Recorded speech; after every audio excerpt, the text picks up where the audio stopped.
Vamos a dar comienzo a esta última sesión de estas jornadas de la Conferencia de Consejos Sociales de las Universidades Españolas que hemos compartido Vigo y Santiago.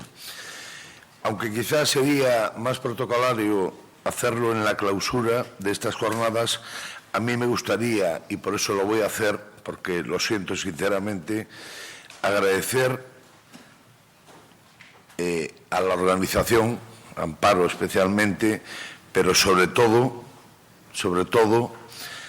a mi secretario del Consejo Social, Ignacio Rodríguez, Nacho para los amigos, por su enorme implicación y complicidad en estas jornadas que creo que están siendo exitosas, y gran parte de la brillantez de estos días que hemos compartido se la debemos a él. Por tanto, mi muy querido Nacho, te quiero transmitir públicamente mi inmenso agradecimiento por ser la pieza clave del éxito de estas jornadas.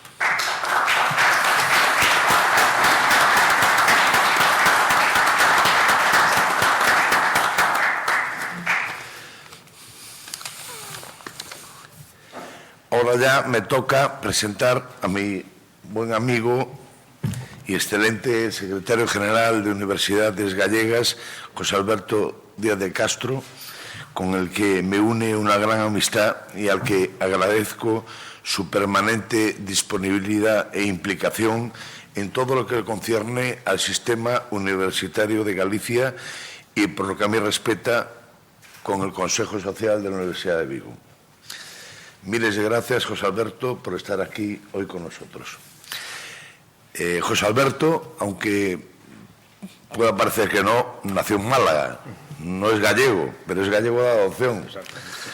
Es licenciado en Ciencias Económicas y Empresariales por la Universidad de Málaga y doctor en Ciencias Empresariales por la Universidad de Santiago de Compostela. Como profesor de universidad, imparte su docencia desde el año 84 en la Universidad de Santiago y desde 1995 en el campus de Lugo. Profesor titular de universidad perteneciente al área de organización de empresas del Departamento de Organización de Empresas y Comercialización de la Universidad de Santiago de Compostela. Decano, también ha sido decano de la Facultad de Administración y Dirección de Empresas del campus de Lugo desde enero del 2002 hasta noviembre de 2008.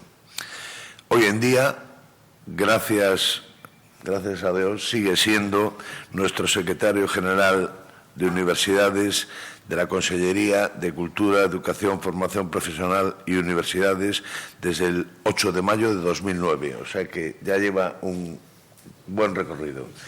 Y sin más, José Alberto, te doy la palabra. Muchas gracias, Ernesto. Es un placer estar aquí en esta sesión de cierre, ¿no?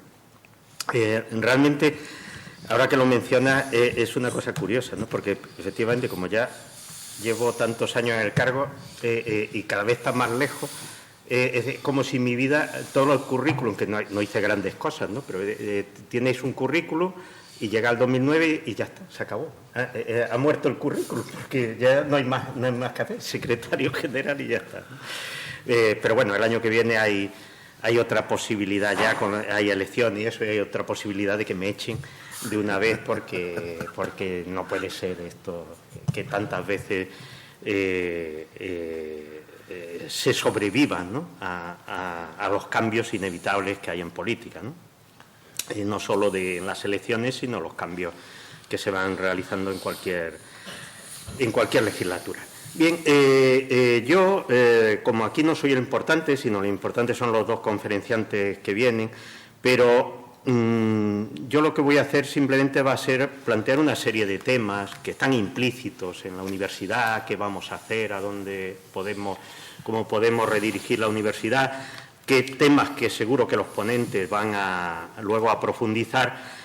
Y de paso aprovechar para dar unas pequeñas pinceladas de algunas cosas que hemos hecho en Galicia desde el año 2009 con la colaboración de las universidades y los consejos sociales, porque yo creo que uno de los elementos distintivos de del sistema universitario gallego, que era durante muchos años fueron solo las 3 universidades públicas. Desde este año hay una universidad privada, Universidad Intercontinental de la Empresa, centrado en temas financieros y empresariales, pero que realmente el diálogo, la negociación, yo creo que ha permitido que desde hace ya mucho tiempo la bronca, las quejas, etcétera, mutuas, pues hayan desaparecido, ¿no? Y que ese diálogo, no solo entre nosotros con las universidades o con los consejos sociales, sino muchas veces entre las propias universidades públicas, que también a veces tienen sus problemas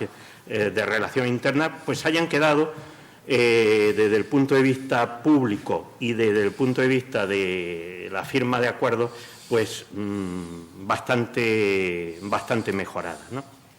Que yo creo que es un rasgo fundamental que había que extender a lo mejor en muchas otras ocasiones. Vamos a ver, hay algo en que estamos todos de acuerdo. La universidad, especialmente la pública, puesto que es la que tiene una posición predominante en docencia e investigación en España, es clave para el desarrollo de la sociedad del conocimiento en la que estamos. Todo el mundo estamos de acuerdo en que en el mundo actual no se puede competir buscando trabajo barato, mano de obra barata, sino todo lo contrario. Puestos con alto valor añadido, remuneración salaria importante, investigación e innovación y que luego se transfiera a la sociedad, y así es como podremos sobrevivir en este mundo global. Dentro de eso, y más en regiones como Galicia, la universidad es clave, porque tiene el grueso de los avances tecnológicos y los centros de conocimiento, y además de tener la parte de formación de profesionales de alto nivel. ¿Qué sucede? Que sin eso no vamos a generar empleo, crecimiento económico, prosperidad, etcétera. La Unión Europea lleva diciendo que es la base para impulsar y mantener el crecimiento desde hace mucho tiempo. Entonces, ¿por qué no se aprecia una mejora en los resultados de las universidades públicas y a veces un retroceso, sobre todo con ciertas economías emergentes que cada vez invierten más en I+D, que apoyan muchísimo a sus universidades y que, por lo tanto, nos hacen quedar en la misma posición e incluso retroceder? ¿Por qué podríamos decir, estamos fallando en algo o qué nos sucede?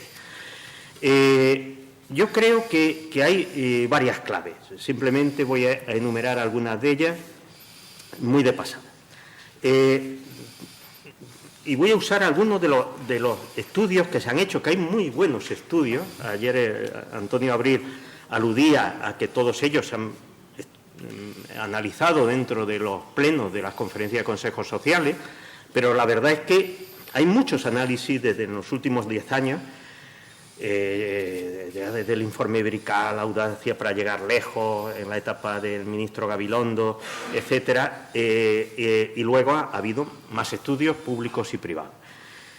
Uno de ellos fue el llamado informe Miras Portugal, Teresa Miras Portugal, fallecida hace no mucho, que encabezó un comité de expertos y le entregó pues un informe al ministro Wert, que, como es lógico, pues no hizo nada con ese informe, teniendo en cuenta su mandato. En este informe hay una cosa que a lo mejor tenía bastante razón, que está en el prólogo, donde venía a decir que la universidad es un servicio público. La universidad es un servicio público, pero ¿quién es ese público? Y entonces decía que había una serie de colectivos que eran la sociedad en general, los estudiantes, los profesorados y el PAS. Pero decía que a lo mejor muchos de los problemas que tenía la universidad es no saber colocar en orden jerárquico esos colectivos.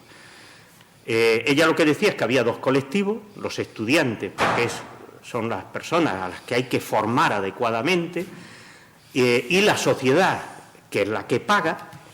En Galicia, por ejemplo, yo es un dato que me gusta hablar porque no es que sea muy elevado, pero sirve para poner en situación. Muchas veces, este año, por ejemplo, en Galicia, cada día se le da a las universidades públicas de forma directa por el plan de financiación 1.300.000 euros, que puede parecer poco o mucho, pero que sale de los impuestos. Esto directo solo con ese plan, luego hay muchas otras fuentes de financiación, ¿no? Y entonces decía que la sociedad, el retorno a la sociedad de ese dinero era prioritario. Entonces, si a lo mejor enfocáramos que lo prioritario para las universidades públicas es atender a las necesidades públicas de la sociedad, a lo mejor empezábamos a centrar el problema y a hacer cosas pues más eficientes y eficaces. Y luego decía que estaban los estudiantes con esa formación y decía, a mucha distancia están los intereses del profesorado y del personal de administración y servicios.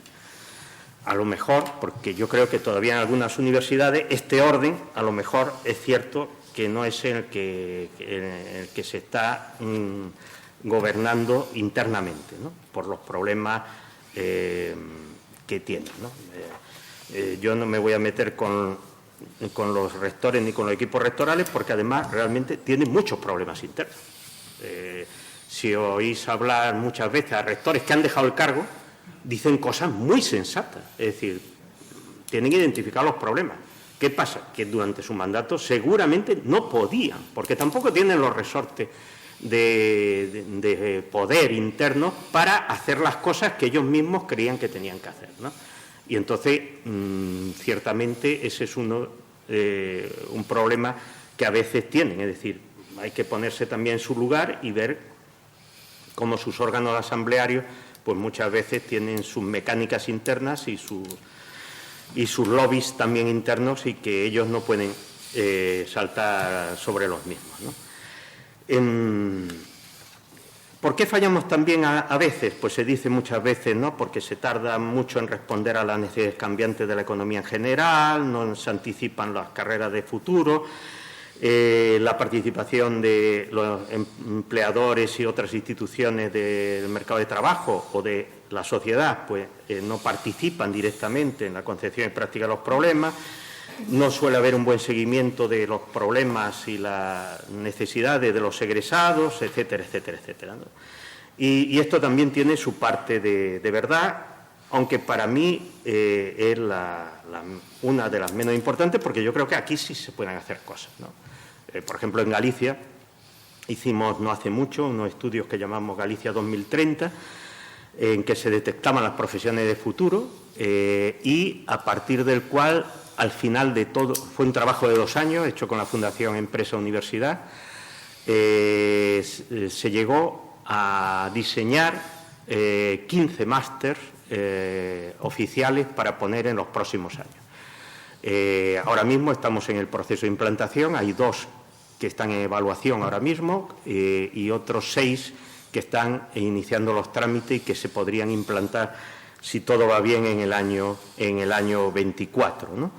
Y en estos másteres obligamos a que estén los agentes sociales desde el primer momento hasta el último participando en el diseño, puesta en marcha y seguimiento del título, ¿no? Porque en teoría esos trabajos pues van a tener muchísima demanda en el mercado y va a garantizar pues un desarrollo importante. Con los egresados también sucede lo mismo. La Agencia de Calidad de Galicia desde hace muchos años hace un seguimiento a los egresados a los 5 años de que hayan terminado el grado y le hace una encuesta individual. Por lo tanto, los resultados de esa encuesta, si salen 8.000 y pico egresados del sistema universitario, entrevistan personalmente a 6.000, con lo cual el trabajo estadístico es representativo y válido a nivel de título de cada facultad, lo cual es un elemento muy importante porque muchas veces los datos que se dan se basan en muestras pequeñas, en cuestiones particulares, esa foto que nos va dando nos dice qué está pasando realmente en el mercado de trabajo con los egresados. Otras cosas que siempre están encima de la mesa es el de que todas las universidades se parecen, hacen lo mismo, tienen los mismos títulos y que no hay posibilidad de diferenciar, ¿no? Y eso también tiene parte de verdad. Hay un informe de finales del 21 que era sobre las universidades líderes, que también es muy específico en esto, ¿no? Clasificaba las universidades públicas españolas en 3 grupos y venía a decir que el grupo 1 y grupo 2 podrían, haciendo cambios y cambiando un poco la mentalidad, el enfoque y determinadas actuaciones, pues intentar acercarse a las universidades líderes en el mundo, pero que las del grupo 3, entre las que por desgracia están las 3 gallegas, plantearse eso a corto plazo era una absoluta quimera, me parece que era la palabra que usaba, y realmente es cierto. Es decir, cualquier cambio de las universidades tiene que plantearse a medio y largo plazo, y recetas mágicas no hay, pero sí es cierto que no todas son iguales y no todas están en las mismas condiciones. A nivel global, pues no podemos hacer mucho. A nivel de Galicia hicimos un experimento, un programa que creamos en el año 2013, que eran campus de especialización, que tratábamos de que, sobre todo, en Galicia hay 3 campus centrales y 4 campus periféricos, que son Pontevedra, Orense, Ferrol y Lugo. La situación de estos 4 campus hace 10 años era, en la mayoría de los casos, especialmente Ferrol y Lugo, catastrófica. Número de alumnos en descenso, titulaciones poquísimo atractivas, con casi sin entrada de alumnos, o en algunos casos, en el resto de casos, muy repetidas. Y como es lógico, cuando el número total de alumnos hemos pasado en Galicia en 20 años de 100.000 a 50.000 estudiantes de grado, pues realmente pues hay problemas. Diseñamos el programa de campus de especialización, costó muchísimo arrancarlo, hoy tenemos 2 campus acreditados y se han enfocado, y los equipos rectorales ahora están apoyando fuertemente esta especialización. Ferrol y Lugo están, por lo tanto, en marcha. Nos falta todavía mucho. El próximo paso es conseguir crear una mínima estructura potente de investigación. Solo había y hay grupos. No tenemos un centro de investigación, tenemos 8 grandes centros de investigación certificados por la Xunta en el sistema. Ninguno de los 8 está en esos 4 campus. Están todos en los campus centrales, como es evidente. Entonces, esta homogeneidad de no todo el mundo tiene que hacer todo y ser igualmente bueno en todo, yo creo que es algo que también es bueno afianzar y desarrollar. Temas preciosos, el de la gobernanza. Que tanto se ha hablado con el trámite de la LOSU y que bueno, yo creo que sí que hay que hacer cambios en la gobernanza, sí hay que fijarle unas líneas directrices a las universidades públicas o darle la posibilidad de que vayan hacia otro modelo, como en otros países europeos, y a lo mejor pues atraerlos con un programa de financiación mucho más generoso si van en determinadas líneas, no lo sé. Pero yo creo que sí que es verdad que los propios equipos rectorales muchas veces están muy pillados, ¿no? Hay un estudio realizado hace unos años de la reforma de la gobernanza de los sistemas universitarios europeos, en que participó la propia Conferencia de Consejos Sociales, y simplemente voy a recordar una de las líneas de conclusiones que se establecía. Los modelos de gobernanza de los sistemas de enseñanza superior en todos los países considerados han evolucionado hacia modelos más gerenciales con mayor liderazgo individual. El tamaño de los órganos de gobierno se ha reducido. Esto es fundamental, no está en la ley, pero esto es fundamental, especialmente el claustro. Además, las competencias de los órganos colectivos que representan al profesorado y a otros miembros de la comunidad universitaria se han limitado a las cuestiones académicas. En todos los países se ha reforzado la presencia de representantes externos a la universidad en los órganos de gobierno y, como regla general, el rector es designado por el órgano de gobierno y en algunos países los decanos son designados por el rector.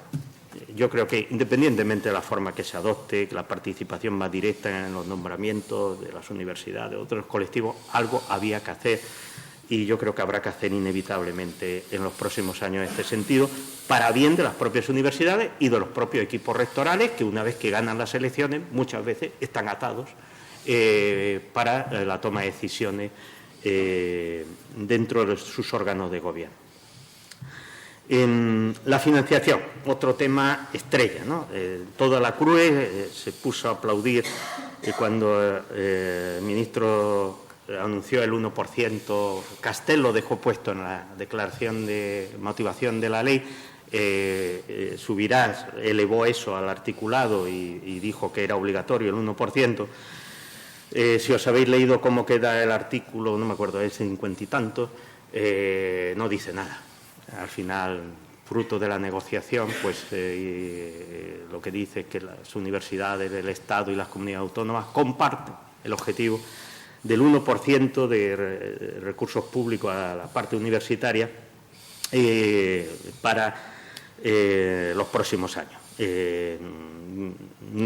No dice nada, realmente. O sea, en Galicia no tenemos problemas, estamos bastante cerquita de recursos públicos con el 1%, porque ya desde hace 2 planes de financiación calculamos las transferencias directas y cuántos recursos públicos de Europa, el Estado y de la comunidad autónoma obtiene a mayor. Entonces, sumando esas 2 cantidades, que son recursos públicos del sistema universitario, realmente estamos a menos de 1/10 de ese objetivo. Es decir, que nosotros, en ese sentido, tenemos una posición de privilegio y no criticamos que el objetivo sea 1. Es decir, si hay algo en que también estamos todos de acuerdo es la infrafinanciación que tienen las universidades o la I+D respecto a los países europeos y de la OCDE. Lo que yo siempre digo, yo estoy a favor de eso, pero no dar el dinero sin más, sino ¿para qué? Porque con la gobernanza actual muchas veces el dinero puede no ir sí se incrementar, que desgraciadamente no se incrementa. Bien, en esto de la financiación, por lo tanto, yo creo que es algo también que hay que mejorar, hay que aumentarla. Hay una cosa que también en política, sobre todo, a mí no me gusta, debe ser por la formación económicas, que es, bueno, da igual que sea esto, que sea de la ciencia, estamos en el 1, vamos a ir al 2%. En sanidad, pues vamos a mejorar otro 2%. Todos prometen subir porcentaje. Yo es algo que odio. Yo quiero hablar de cantidades y de necesidades cubiertas, ¿no? ¿Por qué? Porque cada vez que dices que aumentas un porcentaje, como de momento al final tiene que sumar el 100, no puede sumar más. Quiere decir que a alguien le vas a quitar algo. A alguien. Pero claro, ¿y de a quién se lo quitas? En Galicia, por lo menos, solo el presupuesto de la Xunta de Galicia de sanidad y educación se acerca al 75%. ¿De dónde sacas el dinero? Que hay que sacarlo, porque si no, el dinero que hay es el de los presupuestos. Y luego, claro, queda la dependencia, los servicios sociales, la movilidad, algo hay que dar para carreteras, algo hay que dar para cultura, etcétera, etcétera, ¿no? Entonces, muchas veces se prometen alegremente aumentos y yo creo que lo que había que hacer es prometer cantidades y programas y no porcentajes que son imposibles de cumplir a no ser que tengas ya de dónde vas a sacarlo, ¿no? Lo que hay muchas veces que incrementar el tamaño de la tarta y no tratar de seguir repartiendo una tarta que ya es escasa, ¿no? En financiación, en Galicia, yo creo que nos va bastante bien. Tenemos desde siempre, esto ha sido una característica de Galicia, haya gobernado quien haya gobernado, desde el principio de la autonomía se estableció establecer planes de financiación plurianuales para las universidades públicas. Y yo creo que fue un acierto y que ya se han mantenido durante 30 años, ¿no? A mí me ha cabido el trabajo de hacer 3, del 11 al 15, del 16 al 20, prorrogamos en el 21 por la pandemia y hace un año firmamos del 22 al 26. Y fuimos, pero antes hubo, desde los años 90, y gobernaron todos los partidos en Galicia, y eso no se tocó. y a mí me parece perfecto. ¿Qué le da seguridad a las universidades? En el 11-15 fue su tabla de salvación, porque todos los días se recortaban las partidas, porque el presupuesto de la Xunta perdió miles de millones en 2 años, y sin embargo las universidades pues estaban un poco protegidas, pero hemos desarrollado un modelo en que han aceptado las propias universidades y han colaborado, en que se determina no cuánto están pagando las nóminas, sino cuánto cuesta que las 3 universidades gallegas funcionen, abran las puertas, atiendan al alumnado, den docencia de calidad, mantengan las instalaciones, atiendan al personal de administración de servicios y tengan una investigación y transferencia mínima. Entonces, ese modelo, una vez estimado, nos dice qué es lo que debería ser. Si fueran perfectamente eficientes las universidades, ese debería ser el coste. Y todo lo demás pues lo podrían dedicar a impulsar pues, programas internos de apoyo a la docencia, la investigación y la transferencia. Todos sabemos que eso es imposible en la actualidad y que sus nóminas son muy superiores, pero indica ya un marco de referencia en el que estamos todos de acuerdo y hay unos mecanismos también de ajuste, financiación por objetivo. En este plan se han puesto por primera vez cantidades adicionales de dinero con el cumplimiento de unos objetivos, nada del otro mundo, cosas como entregar a tiempo las cuentas o publicar contabilidad analítica, pero que se le da dinero extra por ese tipo de actividades, ¿no? Y se ha hecho con el consenso, que yo creo que es lo principal.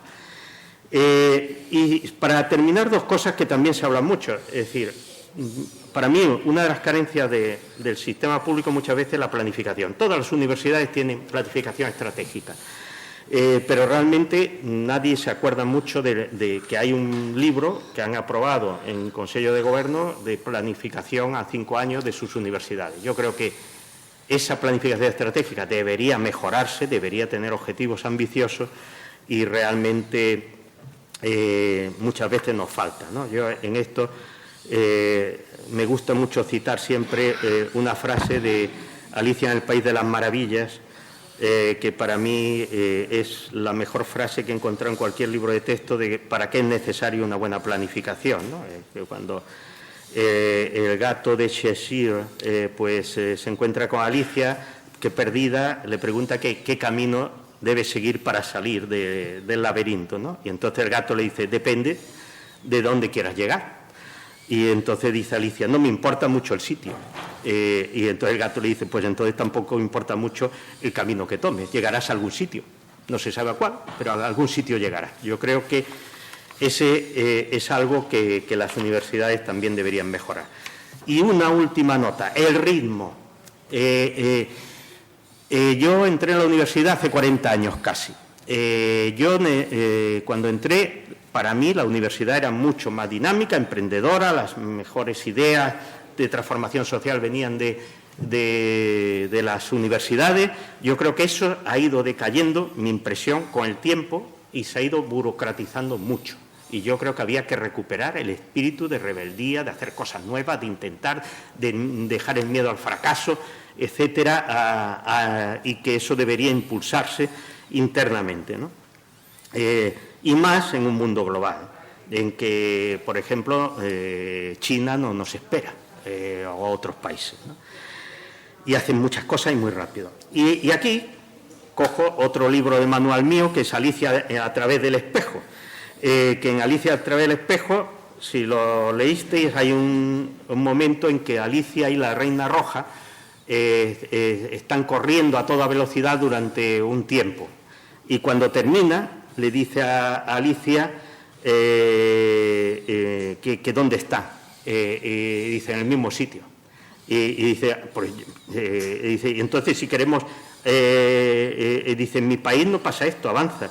Dice, aquí hace falta correr todo cuanto se pueda para permanecer en el mismo sitio. Si se quiere llegar a otra parte, hay que correr por lo menos 2 veces más rápido.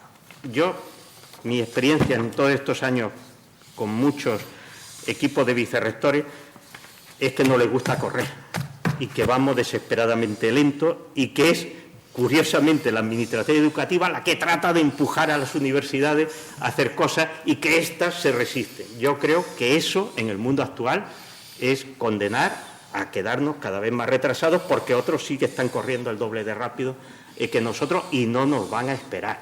Y entonces, si lo que queremos es mejorar ese ritmo, pero la mentalidad que decía yo, el riesgo, la falta de miedo al fracaso, yo no la veo en muchos estamentos. Hace 40 años yo creo que había y ahora la veo menos. Pero estos son pequeñas experiencias mías. Y yo creo que he hablado demasiado y que he puesto muchos temas que seguro que van a sacar ahora los ponentes y que van a reflexionar con mucho más acierto, experiencia y conocimiento que yo. Y entonces yo creo que yo por mi parte he terminado y daríamos paso, ¿no?, a los ponentes reales de...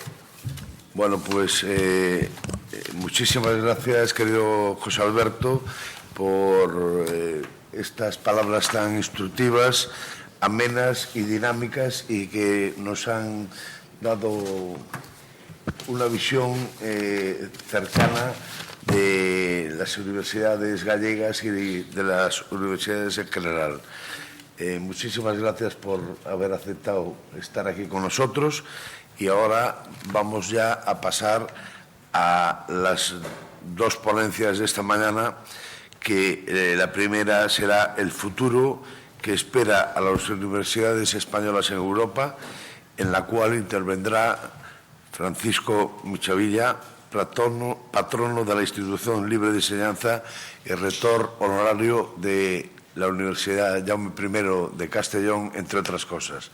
Después tendremos el placer de también poder escuchar a Elena Nazaré, que nos va a hablar de una idea de universidad, qué futuro nos espera.